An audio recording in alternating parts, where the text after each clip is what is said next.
Alhamdulillahilladzi alafa baina qulubina fa asbahna bi nimati ikhwana.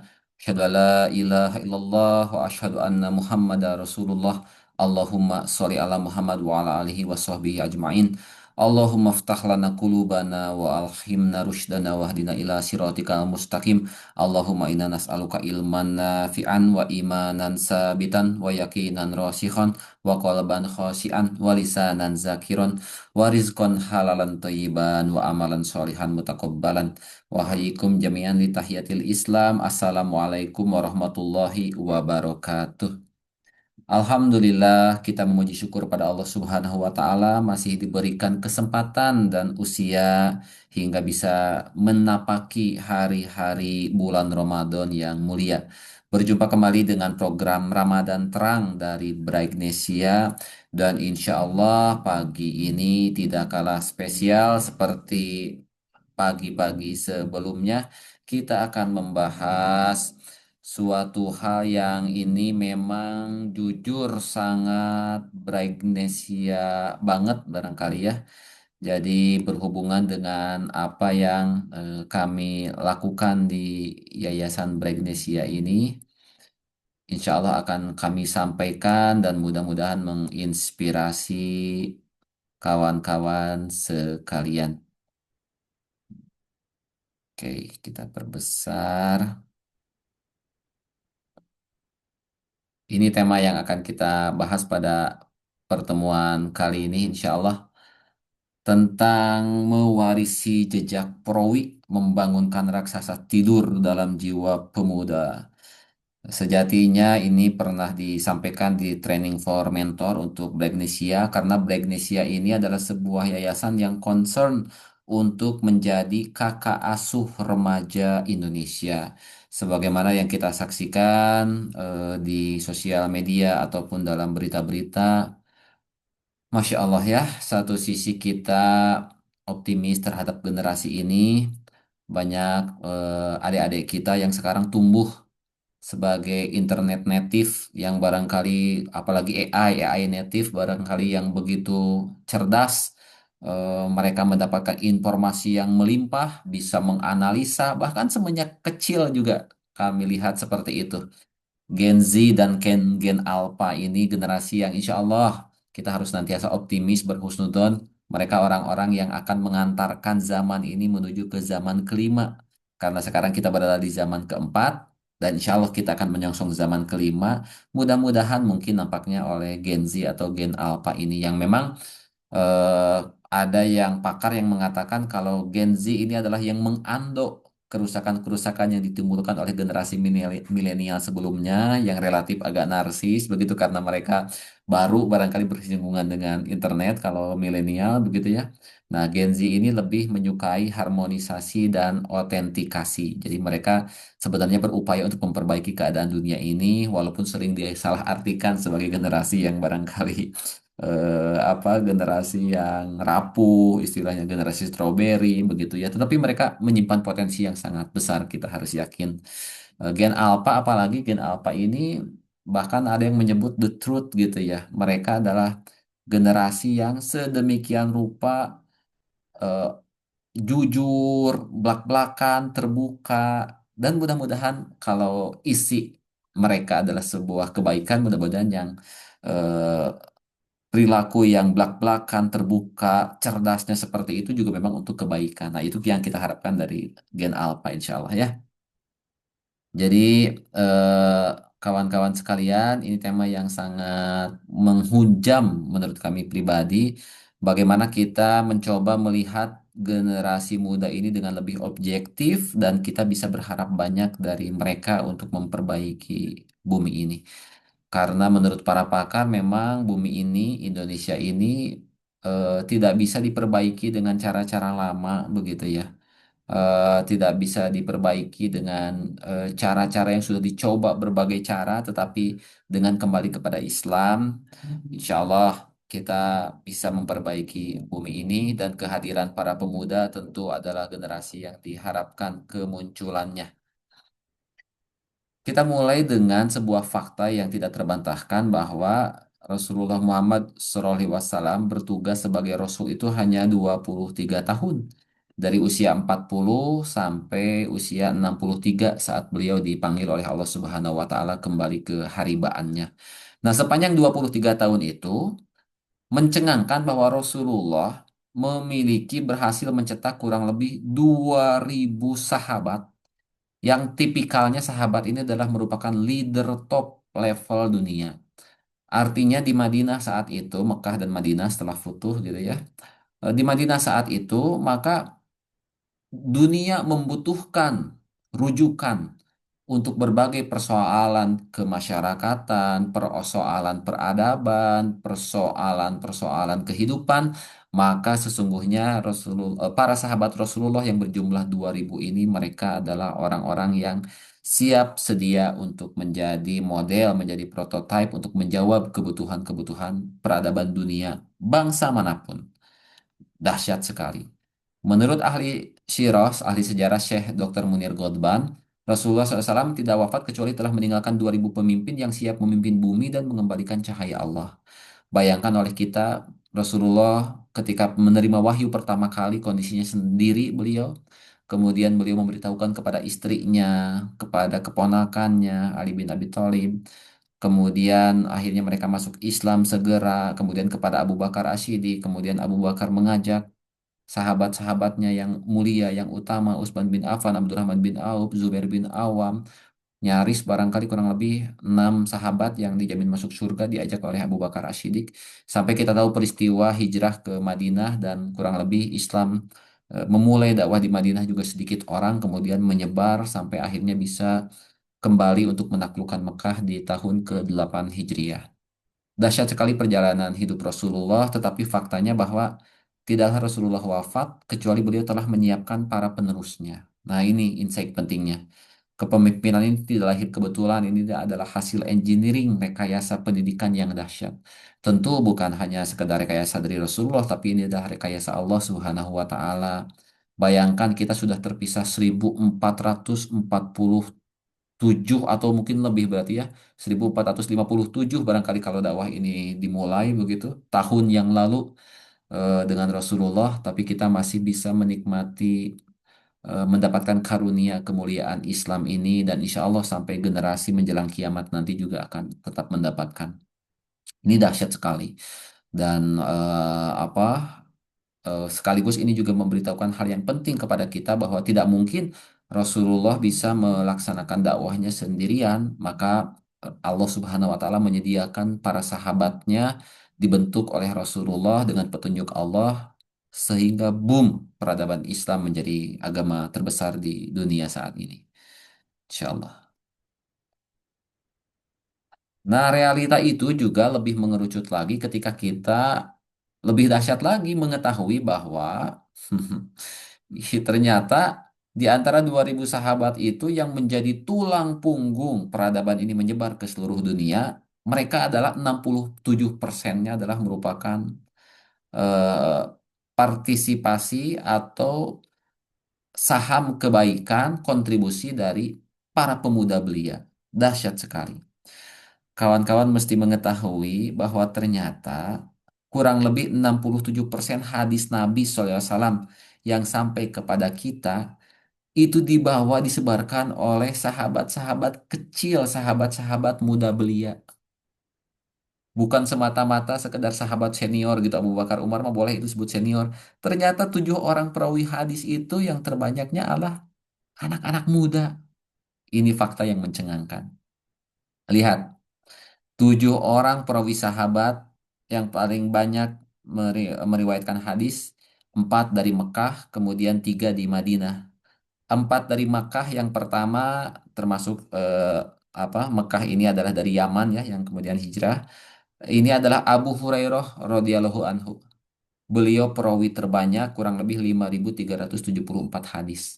Abu Hurairah dan beliau adalah anak muda. Silahkan googling, silahkan cari. Beliau Abu Hurairah ini adalah ketika mulai pertama mendengarkan Rasulullah begitu ya, eh, kemudian sampai bisa meriwayatkan kepada yang lain itu dalam kondisi yang muda belia. Kemudian yang kedua adalah Siti Aisyah radhiyallahu anha. Kita tahu beliau dinikahi masih sejak belia oleh Rasulullah, kemudian tentu hidup berdampingan dengan Rasulullah sekian belas tahun barangkali atau puluh tahun, sehingga beliau juga wajar jika beliau menjadi salah satu yang paling banyak meriwayatkan hadis dan menjadi rujukan para sahabat senior. Seorang muslimah yang luar biasa. Ummul Mukminin Aisyah radhiyallahu anha. Kemudian yang ketiganya Abdullah bin Abbas dan ini bayangkan. Jadi usia 13 tahun Abdullah bin Abbas itu ketika Rasulullah wafat. Ketika Rasulullah wafat, Abdullah bin Abbas baru berusia 13 tahun, tetapi beliau sudah boleh dibilang sampai di zaman Umar itu diangkat menjadi seorang mufti, pemberi fatwa. Karena memang keluasan ilmunya, samudra ilmu beliau ini. Bahkan dalam beberapa riwayat disebutkan Abdullah bin Abbas kalau mendengar Rasulullah telah muncul salah satu hadis baru dari Rasulullah, maka beliau mengejar orang yang mengetahui hadis itu, kemudian mengetuk pintunya, tidak dibukakan sampai dia bermalam di depan pintu orang itu. Setelah pagi harinya membuka pintu, baru dia tanyakan, ada hadis apa dari Rasulullah. Sampai sedemikian rupa Abdullah bin Abbas itu. Jadi Rasulullah wafat usia 63 tahun, Abdullah bin Abbas baru berusia 13 tahun, tetapi beliau menjadi salah satu yang perawi hadis terbanyak. Dahsyat. Dan pernah didoakan memang oleh Rasulullah ya. Hafalannya kuat, akalnya cerdas, Abdullah bin Abbas. Kemudian Abdullah yang keempat, Abdullah bin Umar, putranya Umar bin Khattab, Amirul Mukminin. Beliau dikenal sebagai peniru ulung dari gerak-gerik Nabi Shallallahu Alaihi Wasallam. Jadi ada cerita kalau Rasulullah untanya itu berjalan gitu ya berkolak kelok. Padahal Abdullah bin Umar tahu bahwa ontanya itu mengarah ke sana. Mungkin sebenarnya bisa aja Abdullah bin Umar untuk mengarahkan ontanya lurus saja begitu ya. Tetapi tidak begitu. Abdullah bin Umar mengikuti jejak unta Nabi. Sampai begitu demi ingin betul-betul meniru plek ketiplek apa yang dilakukan dikatakan oleh Rasulullah Shallallahu Alaihi Wasallam. Wajar beliau menjadi orang yang salah satu perawi hadis terbanyak di bumi ini. Kemudian tiga orang dari Madinah kita mulai dengan Anas bin Malik. Beliau adalah khodimnya Rasulullah sejak kecil. Ibunya Anas ini yang sangat cerdas, beliau menyengaja menitipkan Anas kepada Rasulullah. Ya Rasulullah, ini Anas, biarkan ia melayanimu. Maka bayangkan oleh kita orang yang begitu intens berhubungan dengan Rasulullah, menyediakan air wudhunya, menyediakan terumpahnya, dan lain-lain hal, tentu banyak mendengar perkataan Nabi. Dan tidak pernah Nabi selama hidupnya Anas merasakan Nabi membentak beliau atau mengeluarkan kata-kata yang tidak pantas, tidak pernah. Sallallahu alaihi wasallam. Nah, Anas bin Malik yang salah satu perawi terbanyak. Kemudian yang berikutnya adalah Abu Sa'id Al-Khudri, pemuda Ansor juga. Dan yang berikutnya adalah Jabir bin Abdullah, juga pemuda Ansor. Tujuh orang perawi hadis terbanyak yang sampai kepada kita ternyata usianya masih muda belia. Di bawah mungkin 30 tahunan lah. Atau rata-rata mungkin 20 tahunan. Dahsyat sekali ya. Inilah peran penting para pemuda yang harus kita bangkitkan lagi saat ini. Dan untuk itulah Bregnisia hadir insya Allah. Tidak cukup dengan para perawi hadis tadi, silahkan bagaimana Allah menceritakan nabi-nabinya juga dipanggil dalam Al-Quran dengan istilah dengan sebutan fata. Mereka ini adalah fata, para pemuda. Kita ingat kisah Ibrahim alaihissalam, bagaimana ketika beliau menghancurkan berhala saat kaumnya lengah, beliau menyebutkan Allah Subhanahu wa taala kami mendengar seorang pemuda fata yang mencela berhala. Jadi ini kaumnya yang mengatakan memberikan dakwaan kepada ini yang membuat patung-patung ini hancur ini adalah Ibrahim gitu. Fata seorang pemuda. Tuh. Kemudian Nabi Yusuf alaihissalam. Masya Allah. Bagaimana ceritanya seorang lelaki yang tampan, yang juga dicintai, disukai oleh seorang wanita bangsawan, istri raja. Kemudian ditutup pintunya, dikunci, hanya berdua, digoda sedemikian rupa. Tapi Yusuf alaihissalam takut kepada Allah dan meninggalkan wanita itu sehingga bajunya robek dari belakang. Ketika sedang muda, syahwat sedang tinggi-tingginya, tapi Allah telah menyediakan satu sosok contoh kepada kita, Nabi Yusuf alaihissalam mampu mengendalikan syahwatnya. Dahsyat sekali. Ashabul Kahfi juga bukankah para pemuda fityatun yang lari menyelamatkan akidah ke dalam gua demi iman. Kemudian dengan keajaibannya Allah bolak-balik tidur mereka sehingga mereka bisa bertahan hidup kurang lebih 300 tahun. Bayangkan. Allahu Akbar. Sungguh mukjizat keajaiban yang Allah suguhkan kepada kita dan ini bukan fiksi, ini nyata adanya. Masya Allah, Ibnu Katsir menyebutkan kebanyakan yang menyambut panggilan Allah dan Rasulnya adalah anak-anak muda atau syabab. Bahkan para masih masih kata Syekh Munir Godban, rata-rata sahabat Rasulullah itu yang menerima dakwahnya mayoritas itu adalah usia 20-an. Sebagian lagi 30-an, hanya sebagian kecil yang di atas 30 tahun ketika menerima dakwah Rasulullah. Masya Allah, dahsyat sekali. Bagaimana itu bisa terjadi? Maka tugas kita lah sekarang untuk menjadikan bagaimana generasi-generasi muda ini mudah-mudahan bisa mencapai derajat para perawi hadis atau juga para nabi yang mulia sedahsyat itu dengan para sahabat Rasulullah SAW. Yang pertama yang harus kita pahami adalah bahwa imam itu adalah pola. Menurut Syekh Mutawali Sya'rawi, kata imam berasal dari akar kata yang sama dengan pola, seperti pola baju imama itu. Yang namanya imama itu pola, gitu ya. Jika polanya rusak, maka baju yang dihasilkan juga akan rusak karena ngikutin pola gitu kan, penjahit ngikutin pola. Kalau polanya rusak ya hasil akhirnya juga rusak gitu. Nah, Rasulullah itu mendidik dengan menjadikan dirinya sebagai pola, sebagai benchmark. Sahabat melihat, mendengar, lalu meniru, begitu ya. Nah, kita Bapak Ibu di Bragnesia berusaha menghadirkan itu kembali ya, Kang Teteh, kawan-kawan sekalian.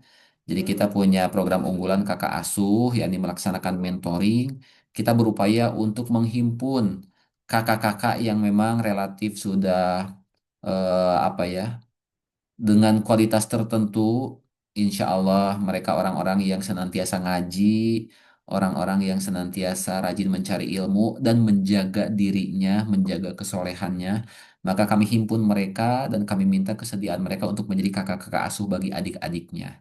Maka bagi Bapak, Ibu, Akang Teteh yang barangkali memiliki anak atau ponakan atau siapapun usia remaja, mungkin usia SMP, SMA idealnya begitu ya 12 sampai 18 tahun.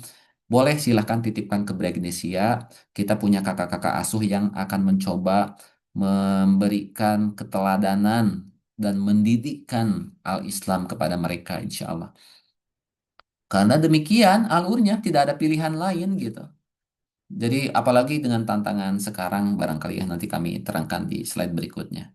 Jadi sekali lagi imam itu adalah pola. Jadi ketika makanya ada doanya Robbana hablana min azwajina wa dzurriyyatina qurrata a'yun waj'alna lil muttaqina imama. Eh, kita berdoa kepada Allah agar dikaruniakan istri dan anak-anak kita begitu ya yang menyejukkan mata kita, menyejukkan hati kita, dan jadikan kami bagi orang-orang yang bertakwa imam bagi mereka. Nah, imam itu adalah pola bagi mereka, panutan, tuntunan bagi mereka. Kurang lebih seperti itu. Dan efeknya akan apa kalau itu bisa terjadi? Maka kita juga berupaya untuk metode kedua Nabawi itu kita mencari sosok-sosok rohilah. Memang tidak perlu sulit dan nampaknya boleh dibilang mustahil kalau semua remaja gitu ya bisa kami asuh begitu. Tetapi minimal kami mencari sosok-sosok para rohilah. Rasulullah SAW pernah bersabda, An-nasu kaibilimi'ah. Bahwa sesungguhnya manusia itu ibarat unta 100. La takadu tajidu fiha rohilah. Nyaris tidak ada di 100 unta itu satupun rohilah. Unta yang sanggup untuk ditunggangi. Jadi rohilah itu mungkin akar katanya sama dengan rihlah. Kita tahunya rihlah aja gitu jalan-jalan. Dan kita semua senang dengan rihlah jalan-jalan gitu. Tetapi rohilah ini adalah unta istimewa yang sanggup menempuh perjalanan jauh sambil memikul beban penuh. Nah, itulah unta rohilah. Unta ini sebagaimana kita ketahui ada dua jenis. Ada unta pedaging, unta peranakan, begitu dan unta rohilah. Konon katanya unta pedaging ini murah harganya hanya 30 sampai 60 juta. Tapi kalau unta rohilah minimalnya katanya 300 juta atau bahkan ada yang lebih dari 1 miliar harganya. Mengapa bisa demikian bedanya? Karena kita tahu unta pedaging apa sih kerjaannya? Unta pedaging itu kerjaannya kalau kata orang Sunda hardolin. Dahar dodol ulin. Jadi unta yang nggak ada kerjaan lain, cuman makan aja, minum aja, main-main aja, berkembang biak aja, beranak pinak. Setelah dia tumbuh dewasa, besar, kemudian sudah cukup, maka dia disembelih, diambil dagingnya, dijual kulitnya, selesai hidupnya. Tetapi kalau unta rohila, mungkin akhirnya disembelih juga, tetapi bukan untuk itu kepentingannya. Unta ruhilah itu akan dijaga baik-baik oleh tuannya, karena mereka unta yang terpilih, kuat memikul beban penuh sambil melakukan perjalanan jauh, dan konon katanya unta rohilah ini tidak pernah tersasar, tidak pernah tersesat di perjalanan.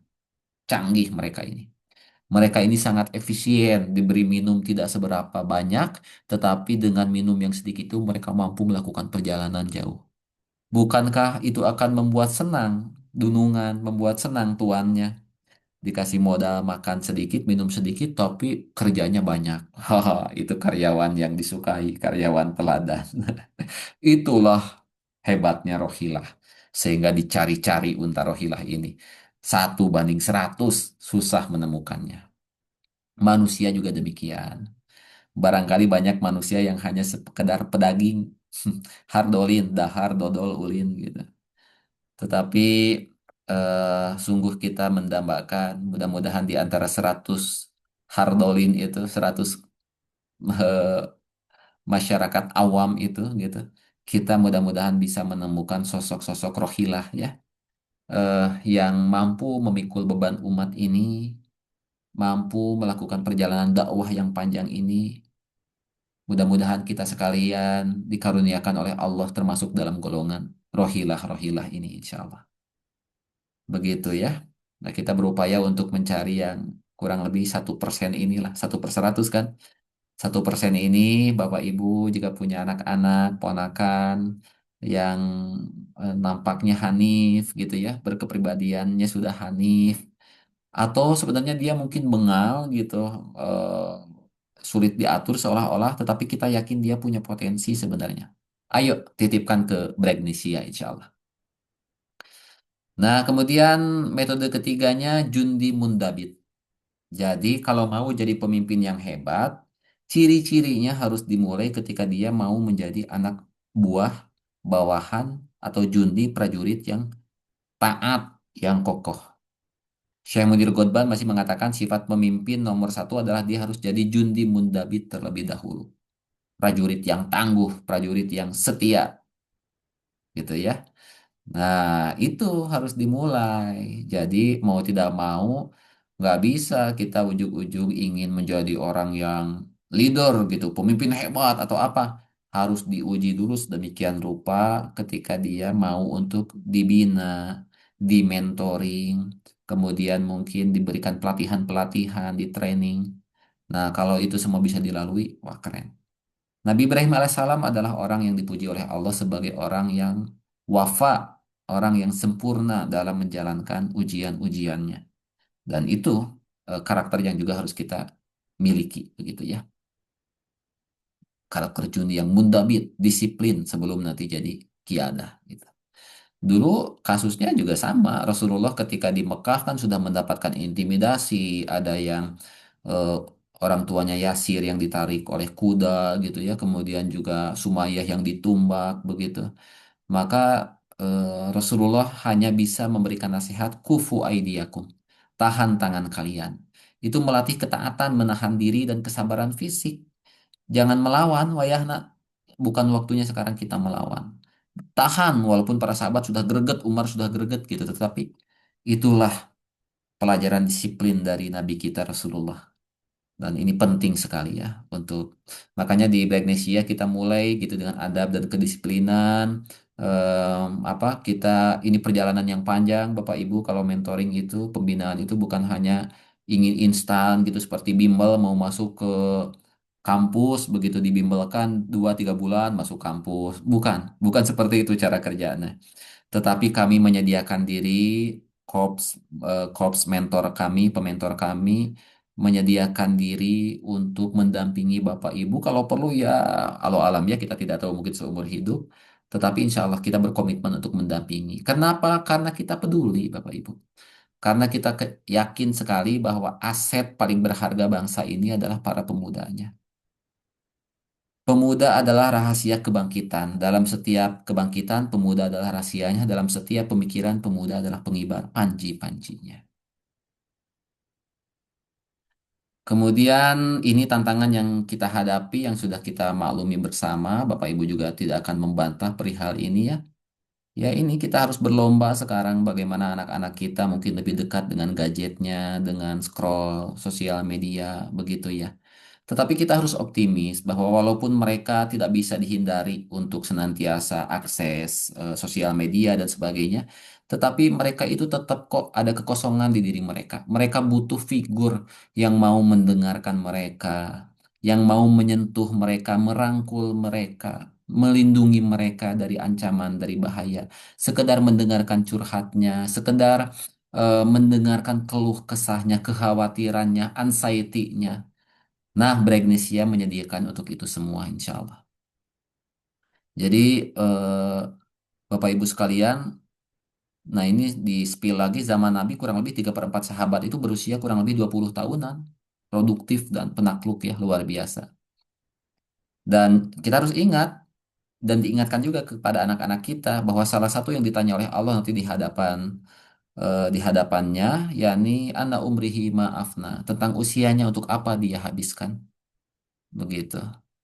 Dan pemuda ini adalah merupakan sosok yang diperbutkan oleh dua kubu, baik syaiton ataupun malaikat gitu ya. Baik yang berniat jahat ataupun berniat baik, kita rebutan semuanya. Segmen yang karena memang dominan kita segmen anak muda ini dan mereka tahu persis kalau anak mudanya bisa ditaklukkan, digait, maka cerahlah masa depan pergerakan mereka, baik pergerakan yang buruk, yang jahat ataupun pergerakan yang baik. Maka kita harus tampil untuk mengambil peran mengurus para pemuda ini dan itulah mengapa lahir Blacknesia yang juga insya Allah berupaya mengambil peran sebesar apapun yang bisa kami lakukan. Kemudian berikutnya, jadi izin Bapak Ibu kami spill sedikit. Bragnesia ini bukan sekolah, bukan sekolahan ya, yang mungkin sudah kita mafhum mereka memberikan pelajaran begitu. Bukan bimbel juga begitu, bukan pesantren juga, bukan. Tetapi justru kita insya Allah bisa melengkapi kekosongan apa yang ada di 3 institusi itu. Mungkin sekolah terlalu cenderung ke akademik, tapi Bragnesia pun insya Allah sebagaimana kakak asuh kan bisa ngajarin juga lah dikit-dikit gitu ya untuk akademiknya. Bukan bimbel yang khusus gitu untuk ya apalagi ini gitu ya akademik sekali untuk punya target khusus untuk lulus ke kampus favorit dan sebagainya. Kami bukan bimbel meskipun intensitas kami mungkin sama dengan bimbel. Setidaknya sepekan sekali lah kita mentoring itu ya. Bertemu langsung dengan anak-anak remaja.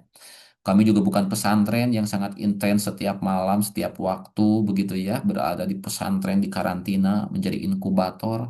Tetapi kami optimis bahwa metode ini, mentoring ini juga bisa untuk berkontribusi terhadap apa pendidikan adik-adik kita, anak-anak kita, terutama pendidikan karakternya, kesolehannya, termasuk cita-cita kita yaitu tadi kita dengan teknik mentoring ini mudah-mudahan betul-betul bisa melahirkan generasi-generasi Indonesia emas 2045 yang diharapkan generasi-generasi kami mengistilahkan bright future leader, leader-leader masa depan yang cerah insya Allah ya.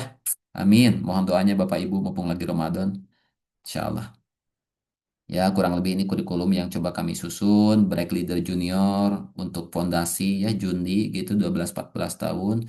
Kemudian Break Leader Advance-nya ini untuk aplikasinya nanti. Mudah-mudahan SMA juga mereka sudah terlihat jiwa kepemimpinannya dan bahkan bisa mengasuh adik-adik SMP-nya. Itu yang kami pikirkan insya Allah. Kemudian kami juga menyampaikan kepada para coach, para mentor, Anda bukan sekedar pengajar, Anda adalah pattern, Anda adalah pola template yang akan ditiru oleh adik-adik Anda. Dan Bapak Ibu jangan khawatir bahwa oh nanti kami takut oh istilahnya semuanya jadi mirip mentor-mentornya gitu. Tidak Bapak Ibu. Karena setiap orang itu punya keunikan masing-masing. Variabel di setiap diri orang itu kompleks sekali. Bahkan Blacknesia juga bermitra dengan apa eh, finger test Priadi contohnya yang bisa mengetahui sampai 72 halaman ada tuh. Saya sama keluarga berlima sudah semua dites 72 halaman yang bisa menggambarkan diri kita seakurat itu kurang lebih 97% tingkat akurasinya. Dahsyat sekali gitu. Jadi kompleks banget orang itu jangan khawatir. Saya anak tiga juga beda-beda gitu karakternya itu karena setelah dites ketahuan oh iya emang bener gitu. Faktanya demikian, beda-beda. Jangan khawatir. Anak-anak kita tetap akan menjadi dirinya sendiri hanya dalam dalam wadah, dalam eh, apa isinya adalah kebaikan. Sebagaimana kita lihat Abu Bakar, Umar, para sahabat Nabi kan gurunya sama Rasulullah. Tetapi kenapa Abu Bakar lembut, Abu Bakar penyayang begini, Umar tegas, Umar demokratis. Masing-masing sahabat itu berbeda. Jadi mereka punya bentuk wadahnya mungkin ada ember, ada baskom, ada apa. Tetapi air yang mengisinya itu yang penting. Airnya adalah air Islam, air yang bening, air yang jernih. Kemudian kami juga ingatkan kepada mereka para pementor bahwa Anda sedang mencari rohilah di antara tumpukan jerami. Kita harus punya perspektif yang positif terhadap anak-anak remaja kita bahwa mereka adalah calon-calon pemimpin bangsa. Mungkin kalaupun sebagiannya dianggap bermasalah, mereka adalah generasi yang mungkin masih disalah mengerti oleh generasi yang lebih tuanya. Kami meyakini hal itu. Makanya kami selalu positive thinking dan bersabar menghadapi seperti apapun kondisi anaknya. Kemudian Anda sedang menyambung sanad perjuangan para perawi hadis. Ingat bahwa ini adalah pekerjaan estafeta yang saling menyambung. Mudah-mudahan kita berada di kafilah Rasulullah dengan para sahabatnya, bukan kafilah yang lain gitu. Kalau lelah itu biasa, penat, perih itu biasa, tapi kita punya harapan di sisi Allah yang mereka tidak punya. Kalau kita capek mendidik anak-anak kita, remaja kita, jangan kira orang lain pun tidak capek dalam berupaya merebut pangsa pasar ini. Insya Allah, mudah-mudahan dengan dukungan doa Bapak Ibu, Akang Teteh, Abang Kakak, kawan-kawan sekalian, Bragnesia mengajak, mari kita mengembalikan kejayaan 67%. Kita ingin melihat kembali masa depan di mana pemuda menjadi tulang punggung peradaban. Dimulai dari satu kelompok mentoring kecil, kita bangun miniatur negara yang penuh, menjadi negara yang penuh adab. Rabbana hablana min azwajina wa zurriyatina qurrata a'yun waj'alna lil muttaqina imama. Jadikanlah kami pemimpin bagi orang-orang yang bertakwa. Demikian, Allah alam bisawab. Mudah-mudahan ada guna dan manfaatnya. Lebih semangat lagi dalam beribadah Ramadan kita. Aku qouli haza wa astaghfirullaha li wa lakum billahi fi sabilil haq. Wallahu muwafiq ila aqwamit thoriq. Rabbana atina fid dunya hasanah wa fil akhirati hasanah wa qina azabannar. Subhana rabbika rabbil izzati amma yasifun. Wassalamun ala mursalin walhamdulillahi rabbil alamin. Assalamualaikum warahmatullahi wabarakatuh.